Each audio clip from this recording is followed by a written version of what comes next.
Welcome to true 9 news.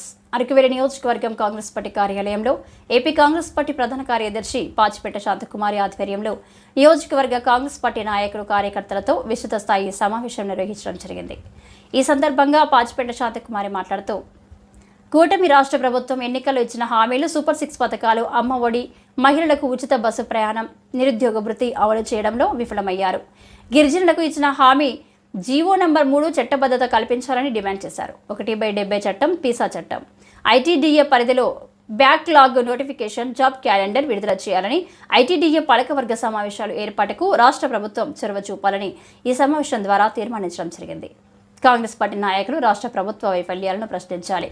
గిరిజనుల హక్కుల చట్టాల కోసం కాంగ్రెస్ పార్టీ ముందు ఉండి పోరాటం చేయాలని నాయకులు కార్యకర్తలకు దిశానిర్దేశం చేశారు. నిమ్మకు నీరెత్తినట్టు ఇవేంట వరకు కనుమరుగైపోయినటువంటి పరిస్థితులు ఉన్నాయి. ఎవరికైనా సాధారణంగా వెళ్ళి పరామర్శించిన పరిస్థితి లేదు.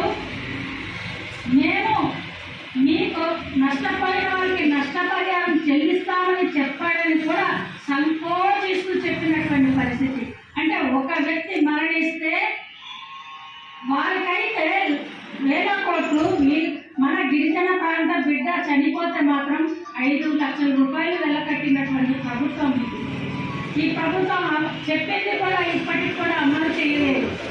అంటే మన ఏజెన్సీ ప్రాంతంలో ఉన్నటువంటి విలువ ఏంటంటే ఓటుకు మాత్రమే విలువ ఉంది, కానీ మనుషులకు, మన ప్రాంత ప్రజల సమస్యకు మాత్రం విలువ లేదు అని క్షుణ్ణంగా ఇప్పుడు తెలుస్తుంది.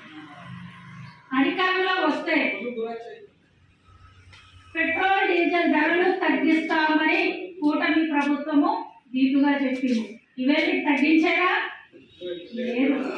అధికారంలో వస్తే